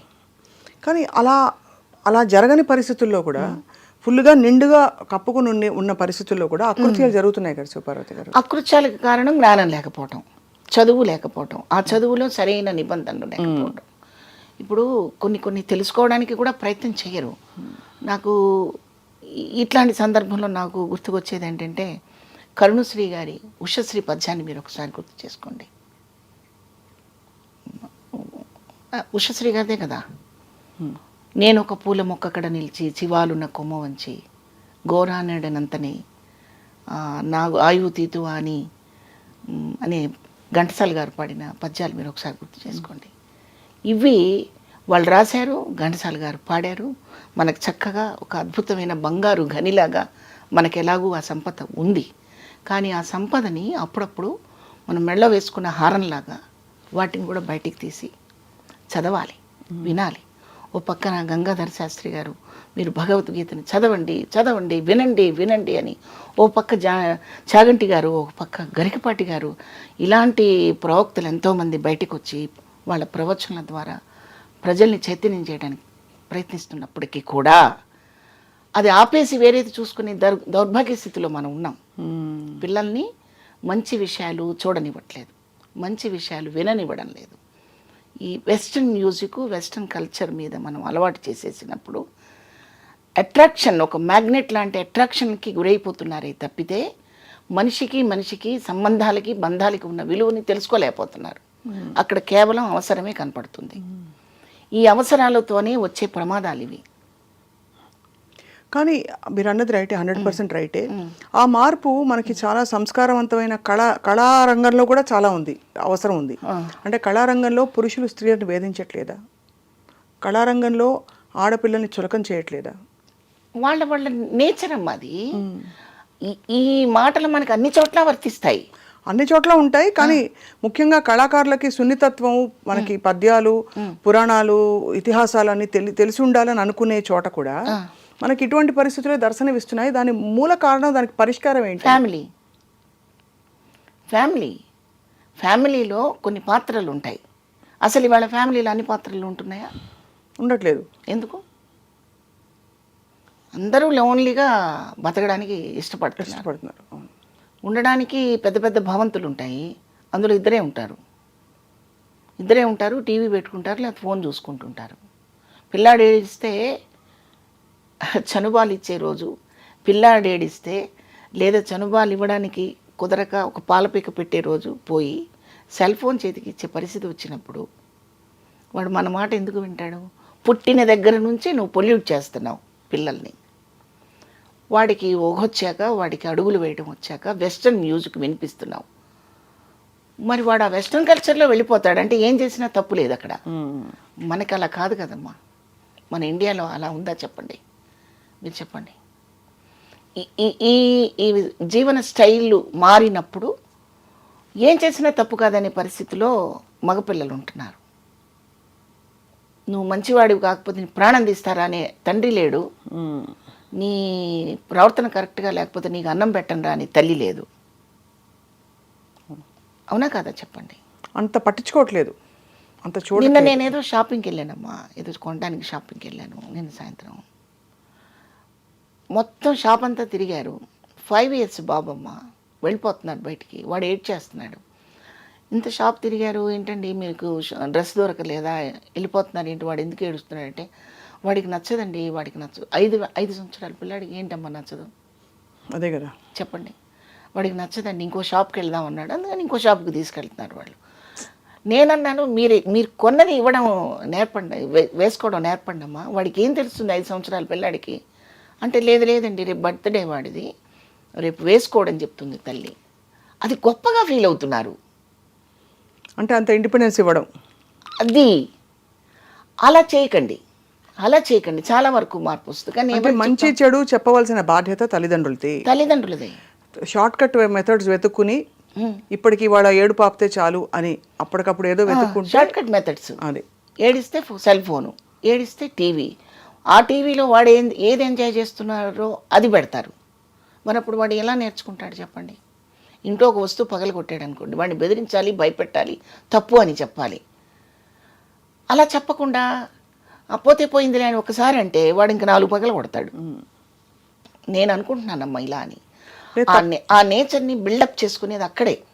అవును, అంటే ఆ అశ్రద్ధ నుంచి ఇలా పిల్లలు ఇలా తయారవుతున్నారు, బాధ్యతారహితంగా, అవును, తెలియనితనంతో. తర్వాత వాడు ఏమవుతున్నాడు, వాడి మెంటల్ కండిషన్ సరిగా ఉండట్లేదు, మానసిక రుగ్మతలతోటి పెరుగుతాడు వాడు. ఎప్పుడు సెల్ ఫోను, ఈ పబ్జీలు, ఇంకేమిటో ఉంటాయి ఫోన్లో మొత్తం. ఇవి చూసుకుంటూ వాడి మనసు అమ్మని కూడా దుర్మార్గంగా చూసే పరిస్థితికి వస్తాడు వాడు. అమ్మ దగ్గర అలా ప్రవర్తించలేడు కాబట్టి అమ్మాయిలు వెంట పడతాడు, పసిపిల్లలను కూడా దుర్మార్గంగా చిరిమేస్తాడు. కాబట్టి ఫస్ట్ ఎక్కడ మనకి మూలాలు ఉన్నాయో ఆ మూలాల దగ్గర నుంచి దాన్ని రిపేర్ చేసుకుంటూ రావాలి. కానీ వాడు తప్పు చేశాడని వారికి ఉరిశిక్ష వేసినంత మాత్రాన ఎంతమందిని మనం అలా ఉరిశిక్ష వేస్తాం? నేను అనుకుంటున్నాను. నిజం, మంచి మాట చెప్పారంటే ఇది పునాదులు సరివ్వకపోతే చాలా మందికి నచ్చకపోవచ్చు నేను చెప్పే విషయం, నచ్చకపోవచ్చు కాదు, నచ్చదు. ఒక వయసు వచ్చాక అమ్మాయి అమ్మలాగానే ఉండాలమ్మా, అమ్మాయి అయినా అమ్మలాగానే ఉండాలి. అమ్మాయి వాడి ముందు వేరే రకంగా కనిపిస్తుంది అనుకోండి, వాడు క్రమశిక్షణతో పెరగడమ్మా, పెరగడు, ఖచ్చితంగా పెరగడు. వాడి భార్యకి ఏం చెప్తాడు, చెప్పలేడు, ధైర్యం లేదు. అమ్మ అయితే భరిస్తుంది, కానీ ఎంత కష్టమైనా భార్య భరించదు కదమ్మా. అంతే, నిజమే. డైవర్స్ ఇవ్వడానికి 5 నిమిషాలు రెడీగా ఉంటారు, అందుకని మా పిల్లలు భయపడుతున్నారు. వీళ్ళ పిల్లల్ని మందలించడానికి వాళ్ళు భయపడుతున్నారు. స్వేచ్ఛ. ఈ స్వేచ్ఛ పర్వంలో ఏవేవో జరిగిపోతుంటాయి, ఎన్నో జరిగిపోతుంటాయి. అవి ఎప్పుడో మనం అవి సమసిపోయాక, అల్లరంతా సమసిపోయాక మనం మాట్లాడుకుంటే ఏం ఉపయోగం ఉందమ్మా? వాస్తవం, సంఘటనలు జరిగాక ఎంత చర్చించుకున్నా లాభం లేదు. ఏంటి ఉపయోగం? ఎవరికి వాళ్ళు, ఆ కుటుంబాలు బాగా బాగుపడితే పిల్లలు కూడా బాగుపడతారు, వాళ్ళ విలువలు కూడా ఉదయాన్నే లేవగానే నువ్వు దేవుణ్ణి చూడాలి అని చెప్పండి. ఇంట్లో నువ్వు చూడాలి ఖచ్చితంగా. ఏది, పాలు తాగి కాస్త నాకు అన్నం పెట్టు అనే ఏజ్ దగ్గర నుంచి, ఎందుకమ్మా పసిబిడ్డల్ని పెట్టుకొని ఇలా దండం పెట్టించేవాళ్ళం చిన్నప్పుడు. నాకు బాగా గుర్తు, గుళ్ళల్లో ఇలా పసిబిడ్డల్ని తీసుకుని ఒళ్ళో కూర్చోబెట్టుకొని రామ్ రామ్ రామ్ అను నాన్న అంటే వాళ్ళ అలా ఎంజాయ్ చేసి ఇట్ట అంటూ ఆడుకునేవాళ్ళు పిల్లలు. అది అలవాటైపోతుంది. అవును కదా. మరి అది అలవాటు చేయకుండా అసలు ఇంట్లో ఓ పూజ చేసుకోవాలి, దేవుడిని పొద్దున్నే లేచి చక్కగా ఫ్రెష్గా ఆ శుభోదయాన్ని ఎంజాయ్ చేయాలి, దేవుడికి దండం పెట్టుకుని బయటికి వెళ్ళాలి అని చెప్పే కుటుంబాలు చాలా కొద్దిగా కనిపిస్తున్నాయి వాళ్ళ రోజున.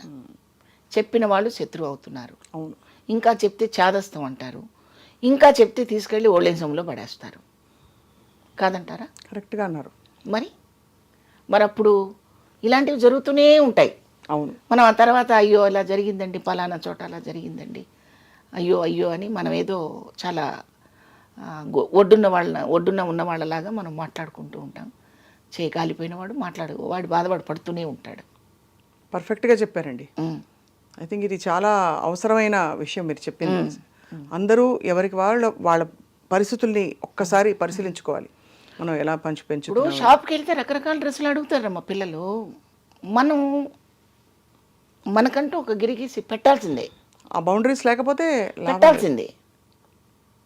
నేను తప్పు మాట్లాడుతున్నాను అస్సలు లేదండి.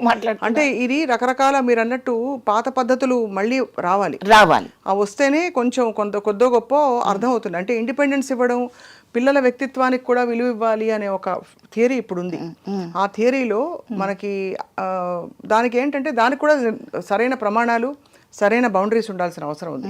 ఏది పడితే అది, లేదు అశ్రద్ధ చేసో షార్ట్ కట్స్ వెతుకుంటే మాత్రం ఆ పిల్లలు కూడా అలాగే ఈ ప్రేమ వ్యవహారాల దాకా కూడా వచ్చినప్పుడు, ఈ ప్రేమలు కన్నమ్మ గారి టైంలో, సావిత్రి గారి టైంలో, బి సరోజాదేవి గారి టైంలో, ఇంకా అంతకు ముందు ఉన్న కాంచనమాల గారి టైంలో కూడా సినిమాల్లో ప్రేమలు, ప్రేమించుకోవడాలు, ప్రేమలు విడిపోవటాలు, ప్రేమించిన వాడి కోసమే బతకడాలు సబ్జెక్టు చాలా ఉన్నాయి. కానీ మీరు ఎక్కడన్నా వాళ్ళు వెళ్ళి హోటల్లోకి వెళ్ళి కూర్చోవడము, లేకపోతే తల్లిదండ్రులకు చెప్పకుండా వెళ్ళిపోవడం లాంటివి ఎక్కడన్నా ఈ సినిమాలన్నా మీరు చెప్పగలరా? చాలా తక్కువ. పార్కుల్లో ఉండేవి. పార్కులో లేదమ్మా ఆ పార్కులోనే కదండి స్టెప్పులు, డ్యూట్లన్నీ. కరెక్టేనమ్మా. ఆ పార్కుని కూడా వీడి ఊహ ఎంత లాజిక్గా చెప్తాడంటే డైరెక్టరు, పార్కుకి వెళితే అక్కడ ఎంజాయ్ చేస్తే, అక్కడ సరదాగా పాటలు పాడుకుంటే అనేది ఊహించుకొని అన్నట్టుగా మనకు చెప్పేవాళ్ళే తప్పితే సాయంత్రం అక్కడికి వచ్చే నువ్వు అన్న దాఖలా చాలా తక్కువ. అవునా కదా చెప్పండి. అంటే ఆ క్యారెక్టర్ మెచ్యూరిటీని బట్టి, ఆ చొరవని బట్టి పెట్టేవాళ్ళే తప్ప ఆ సీన్స్ నేను 6కి పలానా క్లబ్కి వస్తున్నాను అక్కడికి వచ్చి అనే అంత కల్చర్ మనకు అప్పుడు కల్చర్ లేదు. క్లబ్ అనేది అసలు అవుట్ ఆఫ్ క్వశ్చన్. ఫాస్ట్ అసలు ప్యాంట్ వేసుకోవడమే లేదు కదా ఆ రోజుల్లో సినిమాల్లో. ఇప్పుడు మీరు అన్నది రైటే. ఈ కాలానికి కొన్ని విషయాలు మారినా కూడా పునాదులు అలాగే ఉండాలంటున్నారు. పునాదులు మన ఆలోచన పద్ధతిగా ఉండడం అనేది అది ఖచ్చితంగా పిల్లలు అలవర్చే బాధ్యత మందే 100% మందే. మొక్క పెట్టిన దగ్గర నుంచి దాని ఎదుగుదలకి బాధ్యత మనదే. అడ్డదిడ్డంగా పెరిగిపోవడానికి మనం అవకాశం ఇచ్చేసేసి వాడు చెడ్డాడంటే మాత్రం అది కరెక్ట్ కాదు. నేను అనుకుంటున్నాను. ఇక్కడ నేను ఎవరిని క్రిటిసైజ్ చేయటం లేదు. నాకు కుటుంబం ఉంది, నాకు కొడుకున్నాడు, నాకు మనవలు ఉన్నారు, నా ఇరుగు పొరుగు వారిని నేను చూస్తున్నాను, గమనిస్తున్నాను. కానీ మనం ఎవ్వరికీ చెప్పే అర్హత లేదు. కానీ ఇప్పుడు నేను ఎందుకు చెప్తున్నానంటే ఛానల్ ద్వారా నాకు అవకాశం ఇచ్చారు. నేను ఇంటికి వెళ్ళి తలుపు కొట్టి అమ్మ మీరు ఇలా ఉండండి అంటే లాజిలెంపకాయ కొడతారు వాళ్ళు. లేదు మీరు అన్నది రైట్. లేదమ్మా వినరు. అవును, ఛానల్ ద్వారా చెప్పే చొరవ అవకాశం నాకు దొరికింది కాబట్టి ఇప్పుడు ఇలా నేను ధైర్యంగా చెప్పగలిగాను. కానీ ఎవరింటికన్నా వెళ్ళి అమ్మ మీరు చక్కగా కుంకుమ పెట్టుకోండి అమ్మా, పిల్లలు ఎదిగొచ్చారు కదా, పెళ్ళిడికి వచ్చేసారు కదా, చీర కట్టుకోండి అమ్మా అన్నాను అనుకోండి, వాళ్ళని ఎగాదిగా చూసి మరుసటి రోజు నుంచి తలుపు కూడా తీరు. స్వేచ్ఛ పేరుతో అంగాంగ ప్రదర్శనలు చేసేసుకుంటుంటే బిడ్డల దగ్గరే మనము ఆ బిడ్డల మనసులో పవిత్రమైన భావనలు ఎలా వస్తాయనేది నా ఆర్గ్యుమెంట్. అది ఒక ఏజ్ పెరుగుతున్న కొద్దీ వాళ్ళకి బాడీలో వచ్చే చేంజెస్, మనసులో వచ్చే మార్పులు ఎలా ఉంటాయనేది తల్లిదండ్రులకే బాగా తెలుసు. కాబట్టి మనం చాలా పద్ధతిగా, చాలా క్రమశిక్షణగా ఉంచుకోవాల్సిన బాధ్యత మనకే ఉందని నా ఉద్దేశం. మంచి మాట చెప్పారు శివపార్వతి గారు. యాక్చువల్లీ మీరు ఐ థింక్ మీ కొత్త అవతారం నెక్స్ట్ ఒక మంచి రియాలిటీ షోలో, నిజంగా మీరు ఒక రియాలిటీ షో చేయాలని మా అందరి కోరిక. అవునా? ఆ రియాలిటీ షోలో మీరు తప్పకుండా ఈ విషయాలని పరిష్కరించి విడమర్చి చెప్పే ఒక పాత్ర మీకు రావాలని మేము కోరుకుంటున్నాం. అది రియల్గా శివపార్వతి గారు, నాట్ పాత్రలు కాదు, మీరుగా ప్రత్యక్షం అవ్వాలని మా కోరిక. అది త్వరలో నెరవేరాలని కోరుకుంటున్నాం. తప్పకుండా. Thank you so much ma'am. మీ సమయం వాళ్ళు కేటాయించి మాకు చాలా విషయాలు చెప్పారు. మీ ప్రయాణంలో చాలా విషయాలు కూడా తెలుసుకున్నాం. ఒక సందర్భం మీరు అనుమతిస్తే మీతో మేము షాపింగ్ వస్తాం. రండి, హాయిగా వెళ్ళి బోల్డ్ చీరలు కొనుక్కుందాం. రండి తప్పకుండా. Thank you. నాకు చాలా సంతోషంగా ఉందమ్మా. చాలా చక్కగా కావాల్సిన విషయాలు మాట్లాడుకున్నాం. చాలా థ్యాంక్స్ అండి. విషయాలు కాకుండా తప్పకుండా ఐ థింక్ కుదిరితే కప్పు కాఫీ, వీలైతే 4 మాటలు మళ్ళీ. Thank you very much.